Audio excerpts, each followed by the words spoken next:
मुंब्रा दुर्घटनेनंतर मनसे आक्रमक, रेल्वे प्रशासनावर आज धडक मोर्चा, गावदेवी मैदान ते ठाणे स्टेशनपर्यंत मोर्चा काढणार.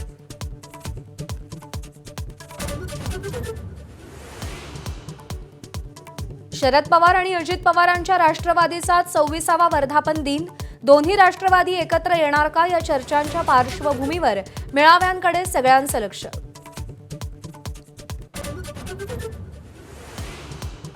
आपल्यावर अन्याय होत असताना सहन करायला शिक. राष्ट्रवादीच्या वर्धापन दिनाच्या पूर्वसंध्येला सुप्रिया सुळेंनी ठेवलेल्या स्टेटसची चर्चा.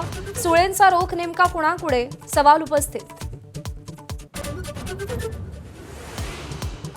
जगात पाकिस्तानचा पर्दाफाश करणाऱ्या सर्वपक्षीय संसदीय शिष्टमंडळाच्या सदस्यांना पंतप्रधान मोदी आज भेटणार.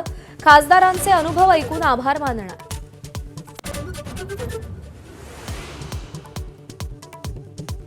अकरावी प्रवेश प्रक्रिया पुन्हा लांबणीवर. पहिली यादी 10 ऐवजी 26 जूनला. विद्यार्थी संघटना आणि पालकांकडून संताप व्यक्त. प्लास्टर ऑफ पॅरिसच्या गणेश मूर्तींना मुंबई उच्च न्यायालयाची परवानगी. कृत्रिम तलावात मूर्तीचं विसर्जन करण्यावर सहमती दर्शवल्यानंतर मोठा निर्णय. राज्यात सोमवारी कोरोनाचे 65 नवे रुग्ण. पुण्यात सर्वाधिक 26 रुग्णांची नोंद. जानेवारीपासून राज्यातल्या कोरोना रुग्णांची संख्या 17,292 वर. राज्यात पावसाला पोषक वातावरण. विदर्भ आणि मराठवाड्यात मुसळधार पावसाचा अंदाज. मात्र संपूर्ण राज्यात शुक्रवारनंतरच मान्सून सक्रिय होण्याची शक्यता.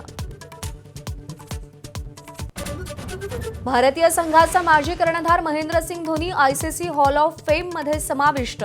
भारताकडून हॉल ऑफ फेम मध्ये सामील होणारा धोनी 11वा खेळाडू.